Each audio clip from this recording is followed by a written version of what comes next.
storm overnight. He joins us live now from Daytona Beach right now. And what's the very latest on Matthew right there? Well, good morning, guys. We're at the Daytona International Speedway, and the sun is slowly starting to rise. Not that we're going to see any sun, but at least it's going to get lighter out, and that'll let us see a little bit more what's going on.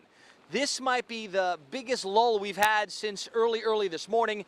A lot less wind, at least where we are, and definitely a lot less rain currently than it was even 10 minutes ago, guys. So maybe a little bit of a break now, but that's definitely not going to last.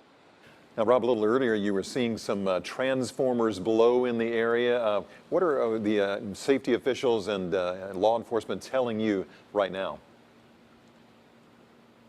Well, the last time I spoke to a security officer and a police officer earlier this morning, they were saying they weren't letting even news crews get down towards the beaches because of what they expected with the winds, and that was probably a good call. Part of the reason why we chose the speedway here, we had a little bit of shelter to put the gear under, but also they're expecting with the winds to intensify to find a whole bunch of power outages and things of the like. International Speedway Boulevard, by the way, which is usually a really busy road, it's a ghost town. There's not even a vehicle on it. It hasn't been in the last 45 minutes, and not even the 7-Eleven is open. So everything is shut down. People are hunkering down for sure here.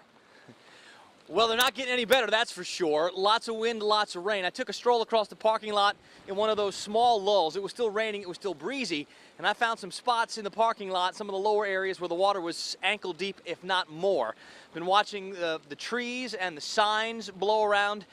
Been seeing a couple of those transformers pop in the distance too. It has been a very active morning here at the Daytona International Speedway, and not because there are cars on the track, mainly because of this storm, Hurricane Matthew, which is working its way north and bringing lots of wind and lots of rain. And we're a little bit sheltered where we are. We're not out on the Intercoastal because they wouldn't let us there. We found a spot here where we could put the gear under an overpass, and that way keep it a little bit dry, guys. But it is still a mess here, and the worst of it is still to our south.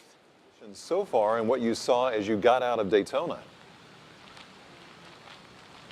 Well, I'll tell you what, guys, apparently just as you throw it to me is when the winds really want to start picking up here in Gainesville.